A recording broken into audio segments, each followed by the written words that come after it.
오늘 하나님께서 우리에게 주신 본문 말씀으로 나를 도우시는 하나님이란 제목으로 말씀을 선포합니다.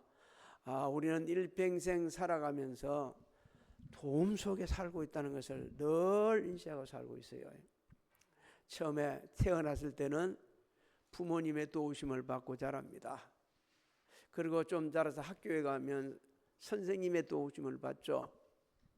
또 사회에 나가게 되면 여러 사람들의 도움을 받으면서 하루하루 성장해 갑니다. 근데 이 도우심에 있어서 사람의 도움은요, 한계가 있어요. 한계가 있습니다. 우리 부모님의 도우심도 영원히 도울 수 없어요. 친구들의 도움도, 친인척의 도움도 영원할 수가 없어요. 우리 자체가 한계가 있기 때문에 어느 때 되면 도움을 받아야 될 입장이 되어버리는 이런 순간이 있습니다. 그러나 우리를 영원히 도우시는 분은 하나님이십니다. 하나님은 한계가 없으십니다. 영원히 우리를 도우시는 거예요. 그럼 하나님은 어떤 사람을 도우실까? 오늘 우리에게 주는 아주 중요한 질문입니다. 하나님은 어떤 분을 도우실까? 어떤 사람을 도우실까? 오늘 본문의 말씀을 보면 첫 번째 주는 말씀이 환난 중에 기도하는 자를 도우신다. 환난 중에 기도하는 자를 도우신다. 하나님께서는 이스라엘 초대 왕인 사울이 말씀에 불순종하자 버리십니다. 그리고 사무엘을 통해 가지고 다윗에게 기름을 붓게 하시죠. 그야말로 차기 왕으로 준비를 시키는 거예요. 그런데 이 사실을 사울은 알게 되지고 기회만 있으면 다윗을 죽이려고 합니다. 사울에게 있어서는 자신의 대를 이어서 요나단이 왕이 되는 거예요. 그래, 다윗이 있으면 안 돼. 어떻게든지 죽여야 돼. 기회만 있으면 죽이려는 바람에 다윗은 생명을 부지하기 위해서 여기저기 쫓겨다녀야 했습니다. 오늘 이 본문 말씀은 사울에게 다윗이 쫓기다가 유다 족속들에 속해 있는 마을인 십마을입니다. 그 십마을 동굴 속에 숨어 있었어요. 그때 십마을 사람들이 도와주겠다 그래가지고 숨어 있었는데 배신을 해가지고 오히려 사울에게 고발을 하게 되지죠. 그래서 이게 아주 절망적인 상황에 빠지게 됩니다. 그때 다윗은 하나님 앞에 기도를 하기 시작하죠. 1절을 한번 읽어볼까요? 시작. 하나님이여 주의 이름으로 나를 구원하시고 주의 힘으로 나를 변호하소서. 하나님이여 주의 이름으로 나를 구원해 달라고 하고 있습니다. 하나님을 향한 사실상 신앙 고백을 하는 겁니다.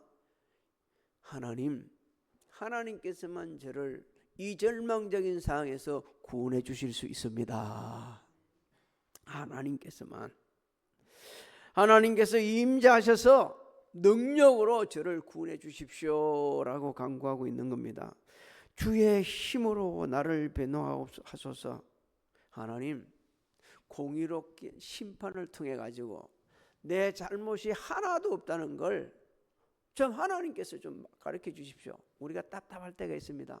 나 잘못한 게 하나도 없어. 근데 사람들이 막 자꾸 내보고 잘못했다고 그러네.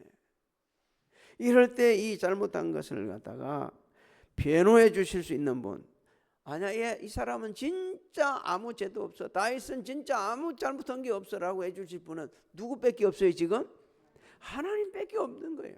그래서 그렇게 구하고 있는 겁니다. 우리는 다윗이 십 사람들의 그 배신으로 절망적인 상황에서 기도하는 모습을 주목해야 됩니다. 우리는요, 절망적인 상황이 있을 때에 가장 쉽게 하는 게 있어요. 원망하는 거, 낭망하는 거, 주저앉는 거, 포기하는 것. 그런데 다윗은 그렇지 않습니다. 하나님이 도우시면 반드시 위기 극복할 수 있다. 하나님이 도우심 없이는 여기 이 위기를 벗어날 수 없다. 이것을 믿었기 때문에, 하나님을 절대적인 믿었기 때문에 그렇습니다. 사실 다윗은 당시요, 사울이 그렇게 많은 3,000명이나 되는 많은 군사를 풀어가지고 자신을 잡아다가 죽이려 할 정도로 죄 짓지 않았어요. 아무 잘못한 거 없어요. 사울은 자신이 하나님으로부터 버림을 받았다는 사실을 망각하고 있는 겁니다. 그러다 보니까 하나님을 버림받다 보니까 영적으로 무지해져 가지고 자기 왕이 다윗이 됐다는 것을 인식을 하고 오히려 도와줘야 될 건데 그렇지 못하고 저놈이 내 왕권을 노리네 그러면서 그냥 기회 있으면 죽이려고 하고 있는 거예요. 다윗은 하나님께서 이 불의한 상에서 구원해 줄 것을 간절하게 요청을 합니다. 2절을 한번 읽어볼까요? 시작. 하나님이여 내 기도를 들으시며 내 입의 말에 귀를 기울이소서. 여러분 2절을 자세히 한번 읽어보면 똑같은 내용을 두 번 반복하고 있습니다. 내 기도를 들으시고 그 다음에 내 입에 말에 귀를 기울이라고 그렇게 하죠. 이거 같은 내용을 두 번 반복하는 거예요. 왜 그렇습니까? 너무너무 상황이 급박하다는 거예요. 지금 자신이 처해 있는 상황이 너무 급박하다는 거예요. 우리도요 급박한 상황이 있으면 다른 말 못합니다. 이러든지 아니면 도와주세요 같은 말을 계속 반복하잖아요. 지금 다윗이 그런 상황이라는 겁니다. 하나님께서 속히 구원해 주시지 않다면 자기는 죽는다는 거예요. 어찌할 수가 없다는 거예요. 지금 우리도 아무 잘못 없이 고난을 당한 적이 많이 있을 겁니다. 제일 힘든 것이 그거예요. 내가 차라리 잘못해서 고난을 당할 때는 그래 내가 잘못했기 때문에 그렇지라고 인정을 해. 그런데 아무리 생각해도 내가 잘못한 게 없어. 그런데도 너무 고통을 당해. 너무 억울하죠. 그것도 다윗처럼 이게 말이에요 그냥 고통으로 지나가는 게 아니고 죽을 수밖에 없는 상황이요. 그럼 더 힘든 거 아니겠습니까? 우리는 형통할 때나 불통할 때나 억울할 때나 원치 않는 일이 생겼을 때 하나님 앞에 항상 나가서 먼저 기도하는 습관을 기르라고 하나님께서 오늘 이 시간 우리에게 말씀을 주시는 겁니다. 우리는 무슨 일이 생기면 기도할 생각 안 하고 자신의 머리로 굴려보는 거예요. 이거 어떻게 되겠지? 이러면 안 될까? 여러분 먼저 하나님께 기도해야 합니다. 먼저 하나님과 의논해야 돼요. 그래서 하나님 이런 상황인데 어쩌면 좋겠습니까? 라고 할 때 하나님은 응답해 주십니다. 왜? 하나님께서는 성도들에게 이 기도라는 무기를 주셨어요. 기도는 성도들에게서는 아주 강력한 무기입니다. 다른 무기는 약간의 도움은 될 수 있어요. 약간의 도움은 될 수도 있지만 완전하지는 않습니다. 돈이 약간의 도움은 될 수 있어요. 있는데 완전하지 않아요. 왜? 돈으로도 해결할 수 없는 일이 너무 많습니다. 안 되는 게 너무 많아. 여러분 돈 있으면 다 되는 걸로 알고 있는데 안 되는 게 너무 많아요. 너무 많아. 우리나라 부자 중에 부자인 분들이 왜 세상을 떠났어요? 돈으로 해결될 수 있다면? 안 되는 게 너무 많아요. 그러나 우리를 완전히 도와주시는 분은 하나님이십니다. 믿습니까? 그 하나님은요 우리가 기도할 때 도와주십니다. 기도할 때 도우시는 거예요. 만군의 여호와 하나님 아버지, 성경에 보면 하나님을 만군의 여호와 하나님 아버지 이렇게 합니다. 이 만군의 여호와 하나님은 온 세상을 주권적으로 다스려 가시는 강력한 세상의 군대, 어떤 군대보다도 강력하신 하나님 믿습니까? 이렇게 고백하는 거예요. 그 강력하신 하나님이 기도할 때 우리에게 응답해 주세요. 그럴 때 우리가 고난을 당한다 그런다면 평소 때도 기도했지만 고난을 당할 때는 어떻게 기도해야 되냐? 부르짖어야 합니다. 부르짖어야 돼요. 시편 50편 14절로 15절을 한번 읽어볼까요? 시작. 감사로 하나님께 제사를 드리며 지존하신 이에게 내 서원을 갚으며 환난 날에 나를 부르라. 내가 너를 건지리니 내가 나를 영화롭게 하리로다. 여러분 환난 날에 부르짖는 것은 하나님을 귀찮게 하는 게 아니에요. 하나님을 영화롭게 하는 것입니다. 왜? 하나님의 주권을 시인하시기 때문에. 그러나 다윗은 급하다고 막무가내로 기도하지 않습니다. 하나님 앞에 겸손하게 자신의 상을 아뢰면서 구원해 달라고 기도를 하고 있어요. 우리도 기도할 때 아무리 급박할지라도 겸손하게 기도하라는 겁니다. 막무가내로 기도하지 말고, 그러면 하나님께서 응답해 주세요. 자, 3절은 자신이 처해 있는 상황을 아뢰고 있습니다. 3절 한번 읽어볼까요? 시작. 낯선 자들이 일어나 나를 치고 포악한 자들이 나의 생명을 수색하며 하나님을 자기 앞에 두지 아니하였음이니이다. 다윗은 지금 세 가지를 아뢰고 있습니다. 하나는 어떤 사람들? 낯선 자들이 나를 친다. 낯선 자들이. 이 낯선 자들이 누굽니까? 당시 신마을 사람들을 의미합니다. 친다는 것은요, 그 마을 사람들이 사울에게 자신을 넘겨주려고 하는 이 잔혹한 행위를 갖다가 하나님 앞에 그렇게 고백을 하는 거예요. 아뢰는 겁니다. 이 낯선 사람들, 정말 어떻게 보면 집사람들은 다윗에게 낯선 사람이죠.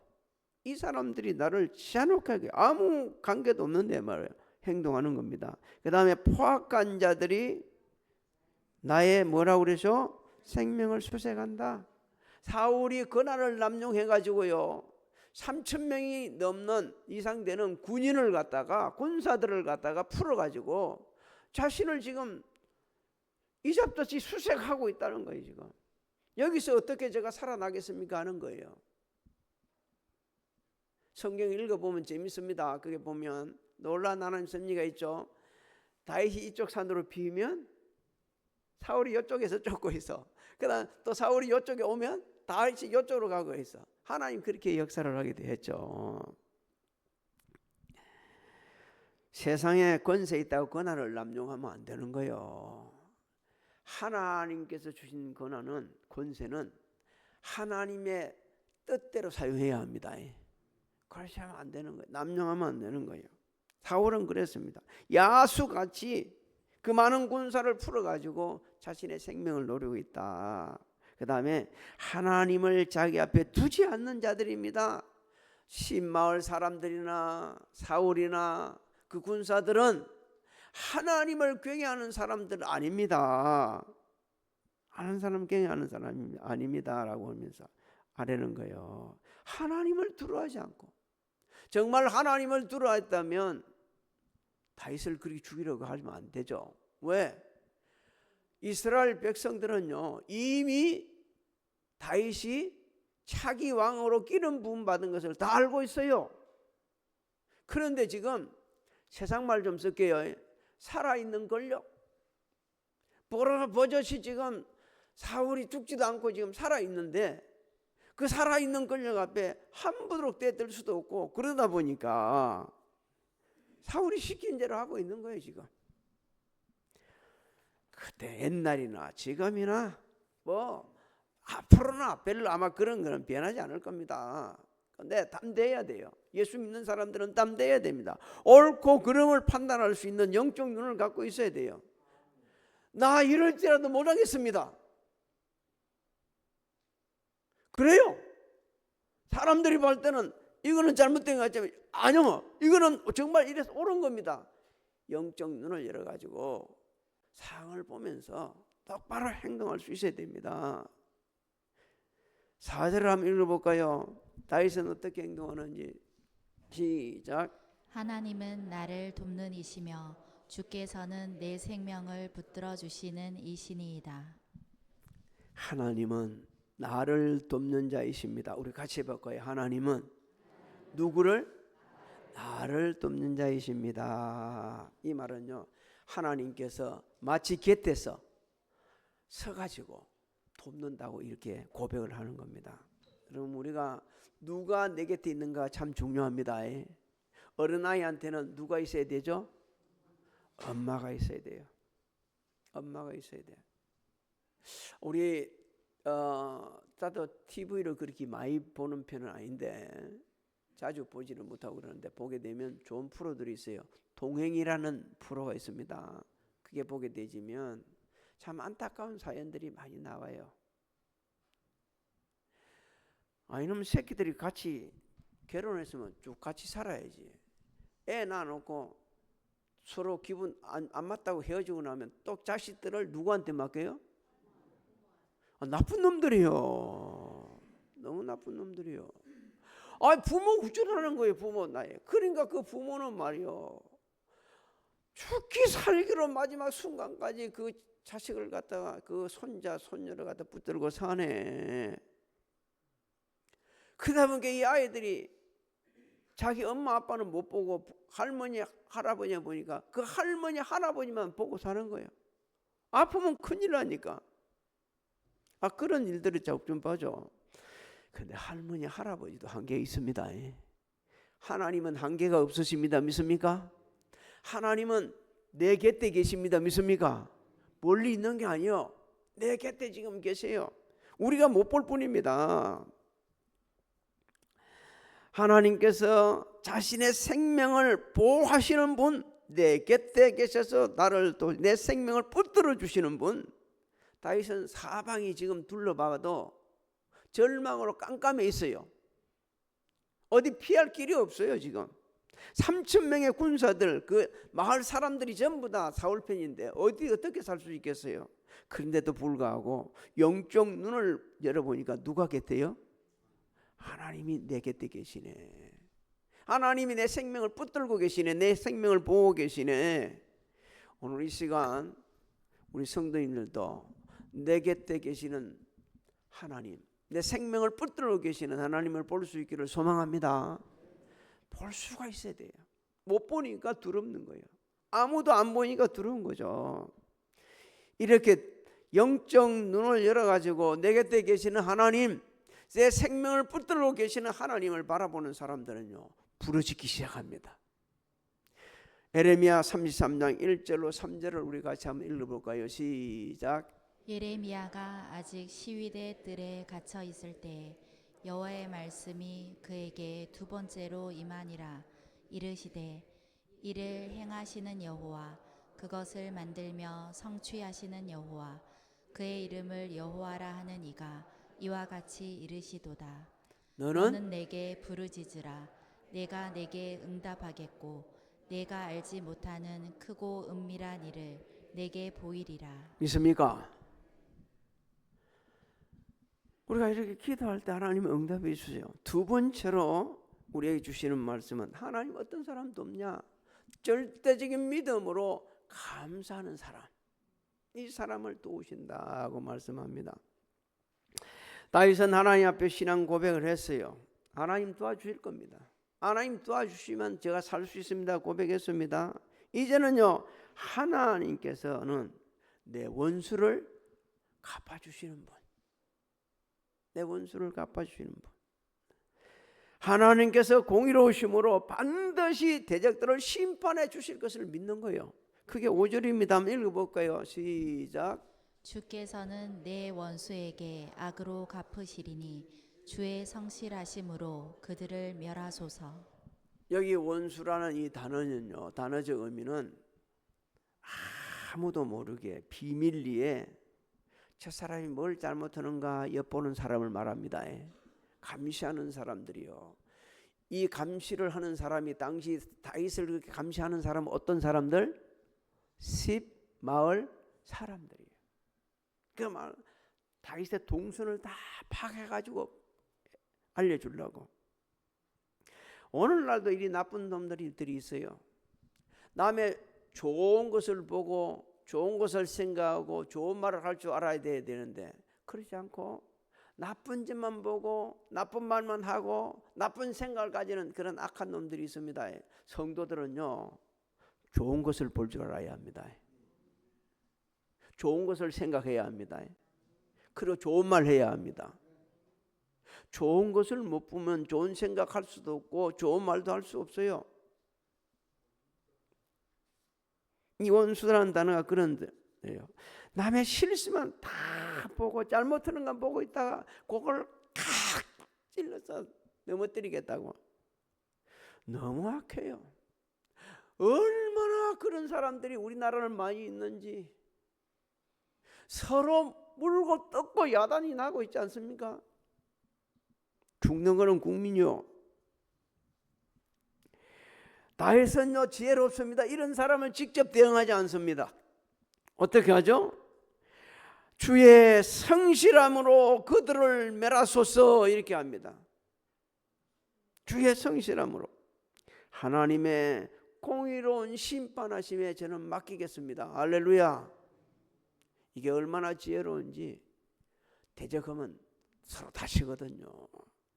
하나님의 공의로운 심판을 맡긴다. 우리 하나님께서는 주의 백성들이, 의로운 자들이 악한 자들에 의해서 고통당하는 것을 외면하지 않으십니다.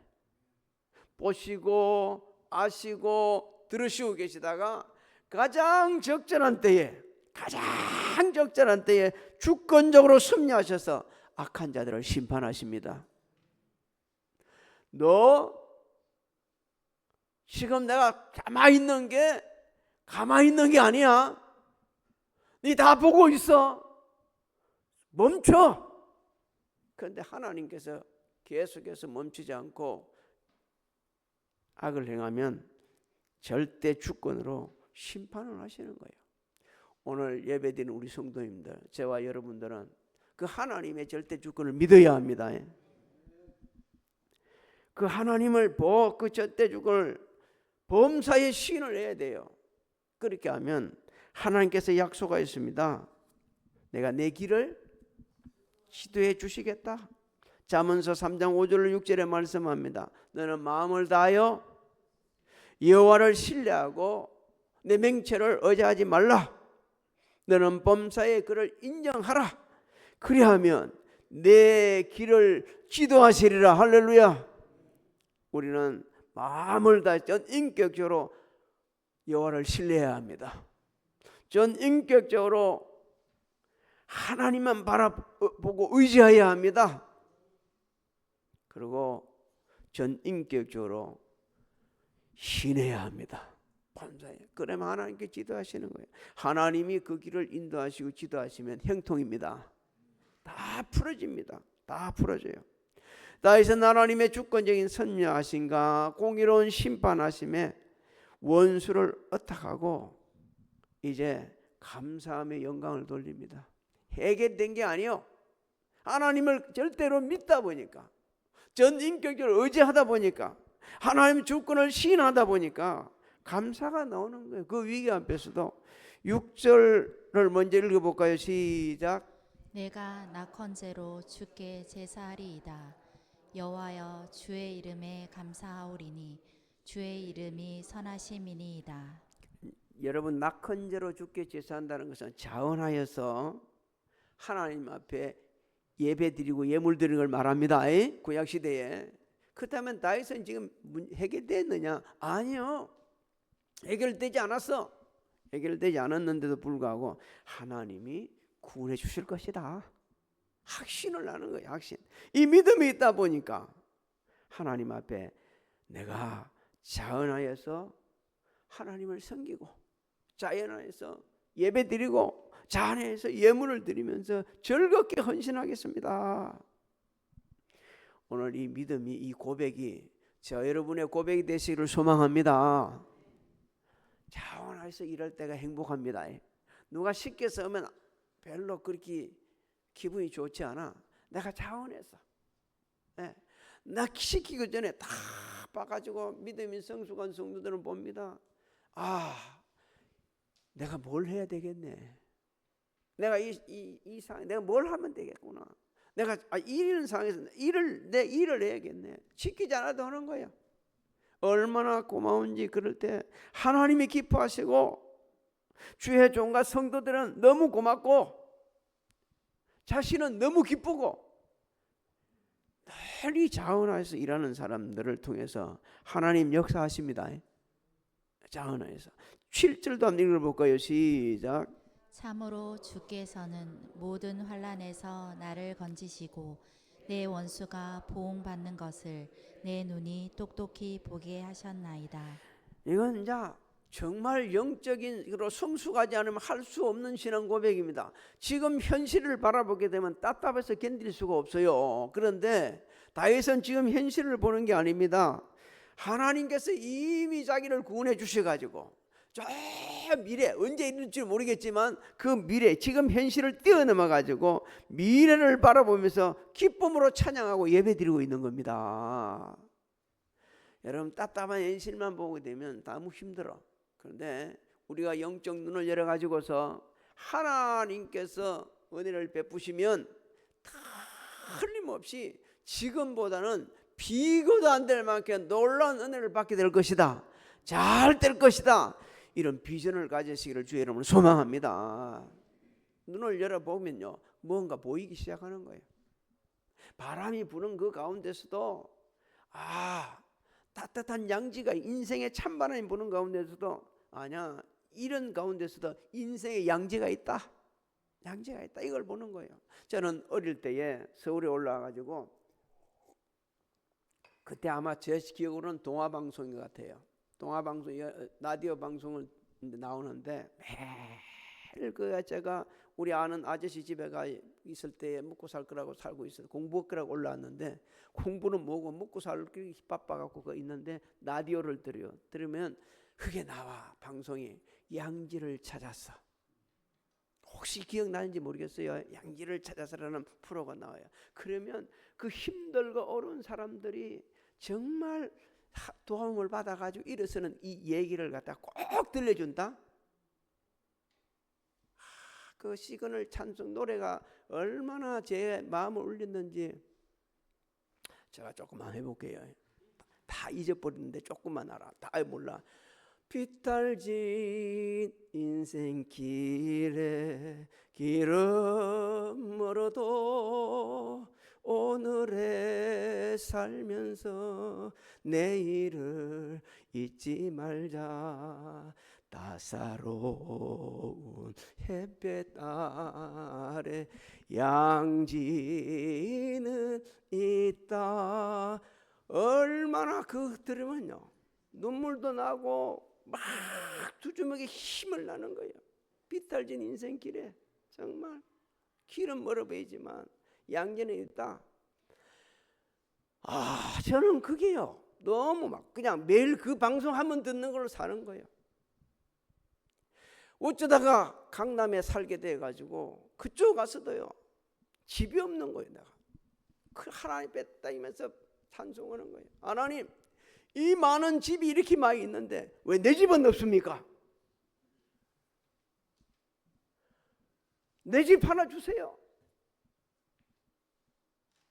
나 뭐 하면 내 집 갖고 되겠어요? 저는 하나님 앞에 그렇게 기도를 했습니다.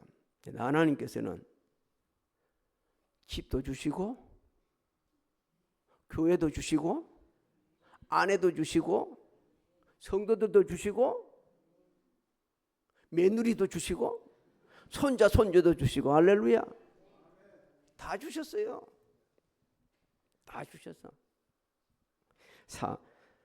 다윗도 그 간절한 기도를 하나님께 연락해 주셨어요. 연락해 주셔가지고 놀라운 기적을 베풀어 주셨습니다. 전령이 와가지고 왕이여 지금 블레셋이 쳐들어왔어요. 지금 다윗 쫓을 때가 아니요. 한번 봅시다. 사무엘상 23장 27절로 28절 한번 읽어볼까요? 시작. 전령이 사울에게 와서 이르되 급히 오소서 블레셋 사람들이 땅을 침노하나이다.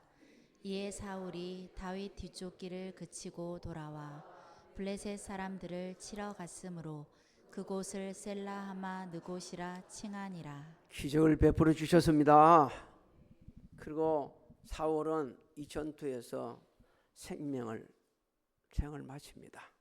사랑하는 아들 셋과 함께 결국 인생을 마치게 되시죠. 왜? 하나님께서 너 조심하라고 40년에 약 40년 가까이 기회를 줬는데도 회개할 줄 모르고 계속해서 하나님이 기름 부어 세우신 다윗을 죽이려고 쫓아가다 보니까 결국 자기가 죽고 말았어요. 비참하게 죽었어요. 자기만 죽은 게 아니고 사랑하는 아들들까지. 특히 나는 그때 제일 성경 읽을 때마다 마음이 아파오는 사람이 있는데 누구? 요나단이요. 요나단. 하나님은 다윗이 고통받을 때마다 요나단을 붙여주셨어요. 그리고 그 위기를 벗어나게 해주셨어요. 사랑하는 성도 여러분, 오늘날도 하나님은 살아 역사하십니다. 믿습니까? 기도하는 자에 응답해 주십니다. 믿습니까? 하나님을 향한 절대적 믿음을 가지고 부르짖으면 응답해 줄 뿐 아니라 더 뛰어넘어서 즐겁게 섬길 수 있도록 우리에게 풍성한 은혜를 베풀어 주십니다. 고린도후서 9장 8절을 한번 읽어볼까요? 시작. 하나님이 능히 모든 은혜를 너희에게 넘치게 하시나니 이는 너희로 모든 일에 항상 모든 것이 넉넉하여 모든 착한 일을 넘치게 하게 하려 하심이라. 믿습니까? 믿어야 합니다. 다윗은 그렇게 고통스러움을 당했지만 성경은 이렇게 말합니다. 하나님 보시기에 정직하게 행하였더라. 이스라엘 백성들 그리고 이 세상에 사는 모든 사람들, 세상의 모든 지도자들에게 다윗같이 통치해야 된다고, 다윗 같은 사람처럼 지도자가 되어야 된다고, 다윗 같은 대통령이 되어야 된다고 하나님은 다윗을 롤 모델로 들어 쓰시고 계십니다. 누구나 고난은 당할 수 있어요. 누구나 힘들 수 있어요. 금년에 우리 성도님들 원치 않는 일이 없기를 소망합니다. 하지만 혹여 있을지라도 낙담하지 마십시오. 원망도 하지 마십시오. 뒤로 그냥 벌떡 누워갖고 나 죽겠습니다라고 하지도 마십시오. 하나님 앞에 부르짖으시기 바랍니다. 하나님 앞에 부르짖으세요. 그리고 그냥 막연히 부르짖지 말고 하나님 절대 주권으로 이 상황에서 구원해 줄 걸 믿고 구하시기 바랍니다. 그리고 말이요, 감사하시기 바랍니다. 그 상황에서 감사하고 하나님 반드시 구원해 주실 것 때문에 제가 미리 감사드립니다. 제가 미리 섬깁니다. 제가 미리 하나님 앞에 예배드리고 미리 더 기도합니다. 이렇게 하면 하나님께서 지금도 기적을 베풀어 주십니다. 하나님께서 함께 하셔서 가정, 직장, 사업장, 자녀들 모든 일이 형통하시기를 주님의 이름으로 축복합니다. 축복합니다. 지금은 우리 주 예수 그리스도의 은혜와 하나님 아버지의 만강하신 사랑하신가 성령님의 감화감동 교통의 역사하심이 오늘 예배드린 사랑하는 성도들 무리에와 가정, 직장, 사업장, 자녀들, 우리 교회 위에 진행하는 일들 위에 그리고 우리 대한민국 위에 지금으로부터 영원토록 함께 하실지어다.